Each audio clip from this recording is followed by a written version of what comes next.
जय जय राधा रमण हरि बोल, जय जय राधा रमण हरि बोल, जय जय राधा रमण हरि बोल, हरि बोल, जय जय राधा रमण हरि बोल, हरि बोल, हरि बोल, हरि बोल, हरि बोल, हरि बोल, हरि बोल, हरि बोल, हरि बोल,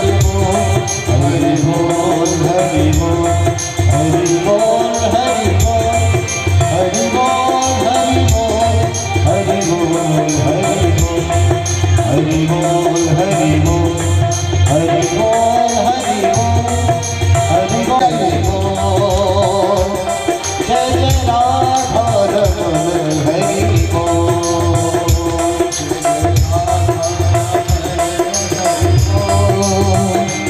जय जय राधा रमण हरि बोल, जय जय राधा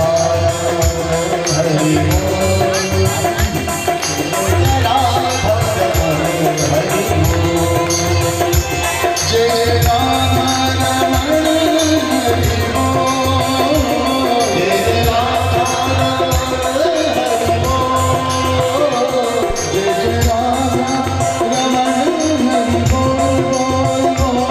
जय जय राधा रमण हरि बोल, जय जय राधा रमण हरि बोल, जय जय राधा रमण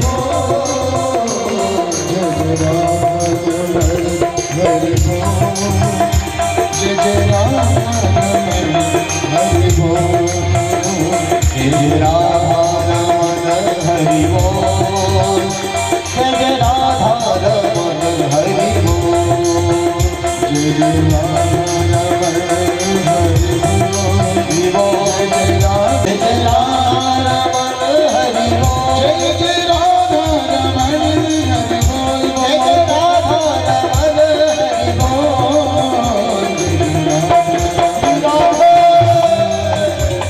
राधा रमण हरि बोल, जय जय राधा रमण हरि बोल, जय जय राधा रमण हरि बोल, हरि बोल, जय जय राधा रमण हरि बोल,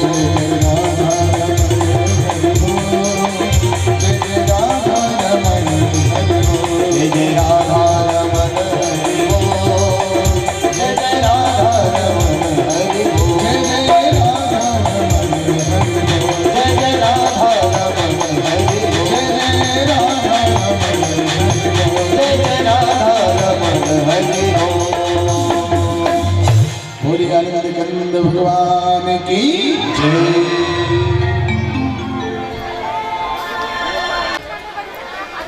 तो गर्भ में आते ही अमंगल होना शुरू हो जाता है परिवार में। कोई संत माता के गर्भ में गर्भस्थ होता है तो मां को किसी प्रकार की पीड़ा नहीं होती, कोई कष्ट नहीं, कोई दुख नहीं। और वहीं कोई दुष्ट जीव माता के गर्भ में गर्भस्थ होता है तो मां को बहुत पीड़ित करता है, बहुत दुखी करता है। ये सारी चीज तो हम जीवन में अनुभव कर सकते हैं, देख सकते हैं और देख रहे हैं।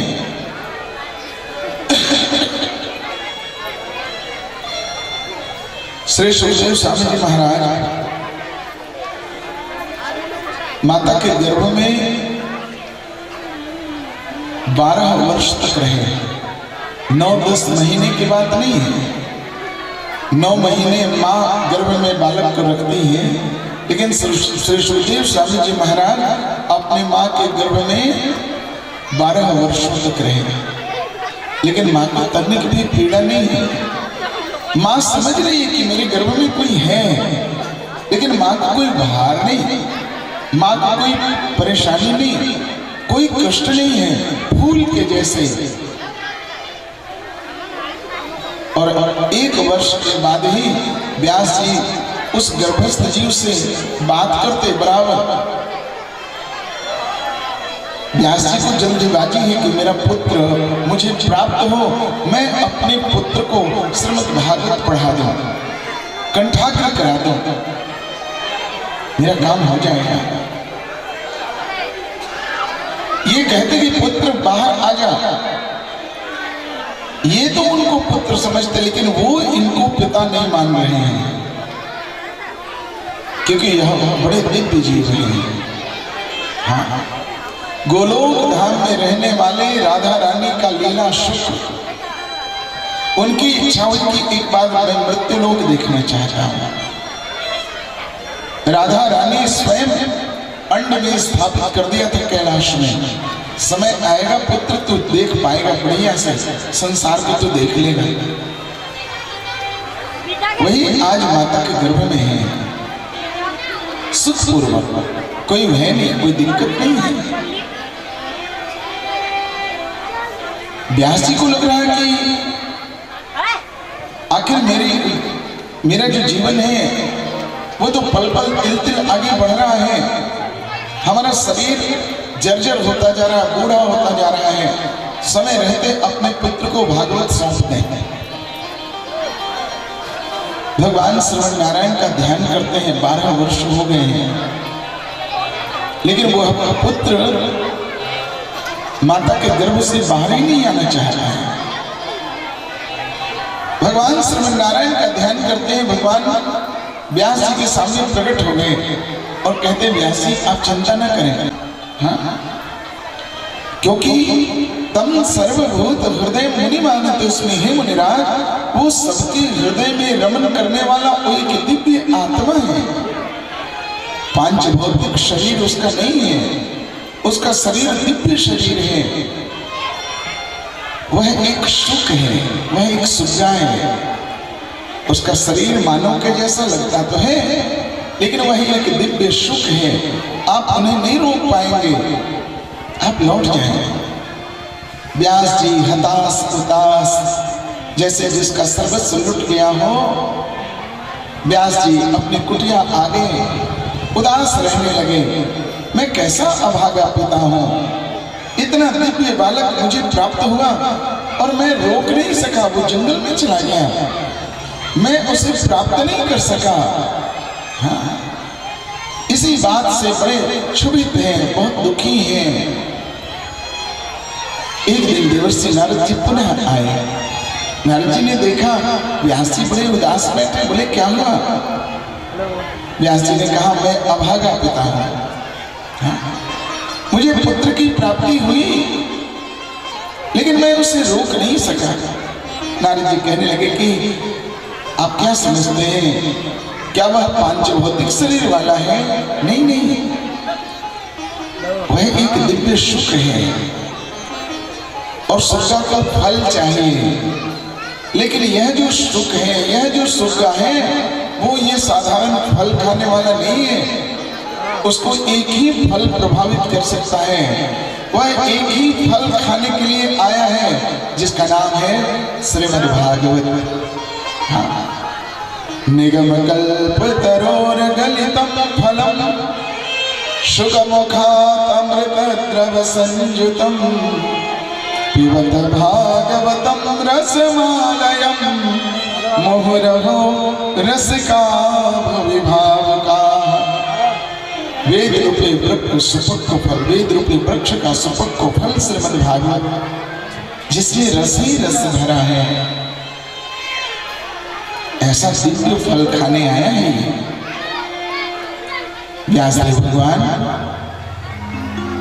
आप अपने चतुर शिष्यों को वहां भेजें जहां सुखदेव जी निर्गुण ब्रह्म के चिंतन में बैठे हों, वहीं पर जाकर के भागवत जी के दिव्य श्लोकों का गान करें। मेरा विश्वास है एक श्लोक भी यदि सुखदेव जी के कान में पड़ जाए तो वो दौड़े भागे आपके पास चले आएंगे। यह सामर्थ्य उनको लाने का सामर्थ्य केवल भागवत में है। इतना समझा करके देवर्षि नारद जी बीना बजाते हैं। स्तन काल कोटम अहो वकीयम, स्तन काल कोटम जिगासया पायद पिशाली ले भात जितांग तोयम कम्वा दयालम शरणम प्रजेता अहो वकीयम स्तन काल कोटम जिगा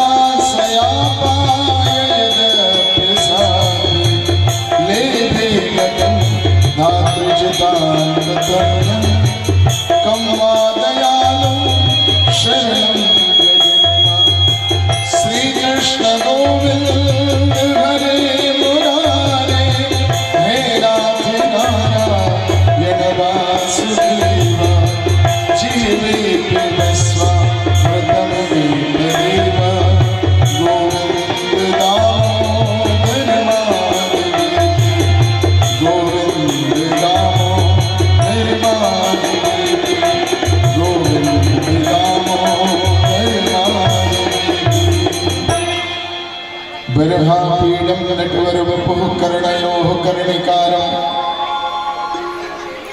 भगवान जिस दिन प्रथम दिन गैया चराने के लिए जाने वाले हैं, बड़े भैया महाराज युधिष्ठिर, धर्मराज युधिष्ठिर के कक्ष में जब भगवान जाते हैं तो देखते हैं कि महाराज युधिष्ठिर भाला चलाने में बड़े पारंगत थे। वो अपना भाला लेकर तैयार हैं कि एक ही भाला मारेंगे उसका काम तमाम कर देंगे। भीम भैया के कक्ष में जाते हैं तो देखते हैं भीम भैया अपना गदा भांज रहे हैं, एक ही गदा मारेंगे काम तमाम कर देंगे। अर्जुन के कक्ष में गए तो देखते हैं अर्जुन जो है प्रतिज्ञा कर रहा है अश्वत्थामा के वध करने की, मैं प्रतिज्ञा लेता हूं, शपथ लेता हूं। किसको समझाए? कभी कभी भगवान को भी भक्तों से काम पड़े। हाँ, कभी कभी भगवान को भक्त से काम पड़ जाता है। जाना था गंगा पार प्रभु केवट के नाव चढ़े।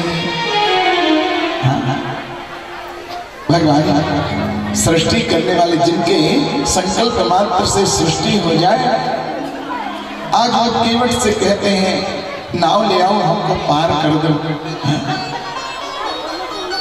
भक्त वत्सल भगवान मन में विचार करते हैं कि यदि इन पांडवों के द्वारा अश्वत्थामा का वध कर दिया जाता है तो ये धर्म से गिर जाएंगे और फिर इनको विजय श्री प्राप्त नहीं होगी, क्योंकि यतो धर्म ततो जयः। यदि जीवन में हम सफल होना चाहते हैं, हर क्षेत्र में हमें यदि सफलता लेनी है तो इसके लिए धर्म करो। यतो धर्म ततो जयः, जहां धर्म है वही विजय श्री है। इसलिए हर परिस्थिति में हमें धर्म करना चाहिए। और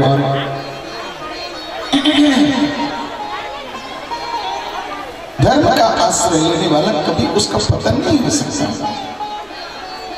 भगवान पहुंचे द्रौपदी के पास। हाँ, द्रौपदी बिलख रही है, रो रही है, जिसके 5 पुत्रों की हत्या हुई है, जिसके 5 सबल पति बदला लेने के लिए तत्पर हैं, वह नारी रो रही है, बिलख रही है, तड़प रही है। भगवान पहुंचे वहां। भगवान कुछ कह नहीं रहे हैं, भगवान केवल जाकर खड़े हुए हैं। द्रौपदी ने देखा प्रभु आए हैं, प्रभु के श्री चरणों को देख करके द्रौपदी ने नजर उठाया और जैसे ही भगवान के आंखों में आंखें मिली, नजर ने नजर से मुलाकात कर ली, रहे दोनों खामोश और बात कर ली। जैसे ही नजर में नजर मिली, भगवान ने कहा बहन यदि आज तू चाहे तो इन पांडवों को महापातक से बचा सकती है। आज तेरी आवश्यकता है मुझे, आज तू ही मेरी सहायता कर सकती है। द्रौपदी भगवान के मंतव्य को समझ में और द्रौपदी रोना बिलखना छोड़ करके कहने लगी मुच्चिताम मुच्चिताम एष ब्राह्मणाम नितराम गुरु, इनको छोड़ दिया जाए, इनका वध न किया जाए। एक तो ये ब्राह्मण और दूसरे हमारे गुरु जी के पुत्र हैं। जैसा दुख मैं अभी झेल रही हूं, यह दुख हमारी गुरु माता को नहीं होना चाहिए। हाँ, यह क्षमा की चरम सीमा है। ऐसी क्षमाशीलता उसके न पहले देखा गया न उसके बाद देखा गया है। हाँ, ऐसे महान नारी दूसरी हुई नहीं। अंध का ध्यान किया, प्रभु यह पहेली मेरी समझ में नहीं आ रही, आप ही मार्गदर्शन करें। जैसे ही आंख बंद करके भगवान के चरणों का ध्यान किया, समझ में आ गई क्या करना। अश्वत्थामा के मस्तक पर एक दिव्य मणि है, जन्मजात।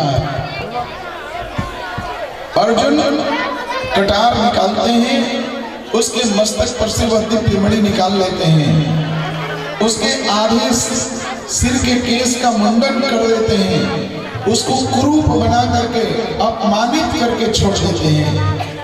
कहते हैं भरी सभा में यदि ब्राह्मण का अपमान कर दिया गया तो वह मृत्यु दंड के बराबर है। तो अश्वत्थामा का वध तो हो गया, उसकी प्राण रक्षा भी हो गई। द्रौपदी को आज संतोष मिला कि प्रभु जैसा चाहते थे वैसा ही हुआ, और आज भगवान प्रसन्न है कि हमारे पांडवों को अब कोई जीत नहीं सकता है, अब इनका राज्य सिंहासन मिलेगा। अश्वत्थामा को छोड़ दिया गया। भगवान मन में विचार करते कि यही एक कंटक था, ये भी निकल गया, अपमानित होकर भाग गया, अब ये हस्तिनापुर लौट के नहीं आएगा। लेकिन देखो, जो दुष्ट प्रकृति के लोग होते हैं, यदि उन पर दया कर दो ना तो उसका वो गलत अर्थ लगाते हैं। अश्वत्थामा ने यही विचार किया कि ये पांडव कायर हैं, इसलिए इन्होंने मुझे छोड़ दिया, नहीं तो मेरे साथ युद्ध करते, मेरा वध कर देते। छोड़ दिया गया। जाते जाते उसने कहा कि हम पांडवों को छोड़ने वाले नहीं हैं। अभिमन्यु का तो वध हो चुका है, अभिमन्यु की पत्नी उत्तरा के गर्भ में निपात्यता Krishna Keshav Krishna Keshav Krishna Keshav पाहिमा Krishna Keshav Krishna Keshav Krishna Keshav पाहिमा Ram Raghav Ram Raghav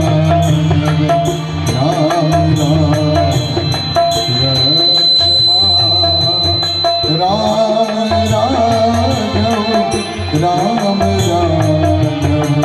Ram Ram रक्षमा।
Krishna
Krishna Krishna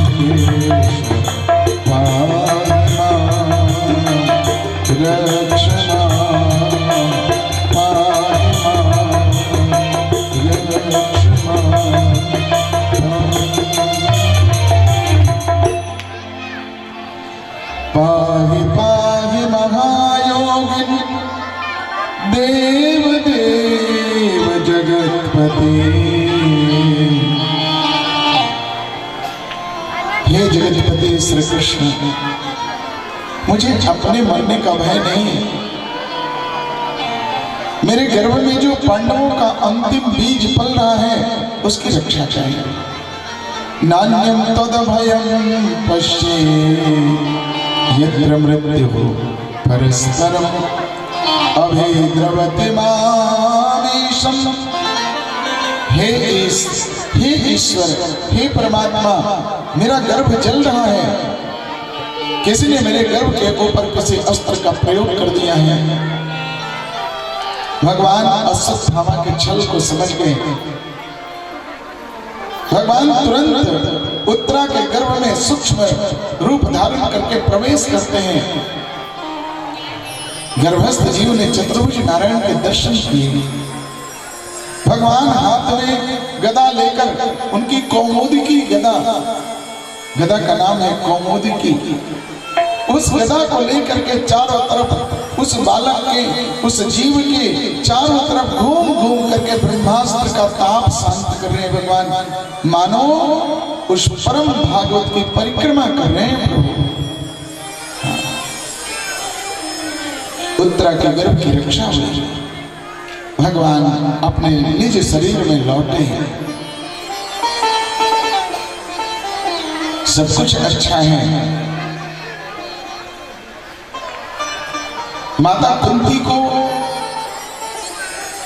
आज ये समझ में आई बात कि श्री कृष्ण कोई साधारण बालक नहीं, कोई साधारण मनुष्य नहीं, बल्कि ये परब्रह्म परमात्मा है। आज महारानी कुंती के समझ में ये बात आई। इतने दिनों से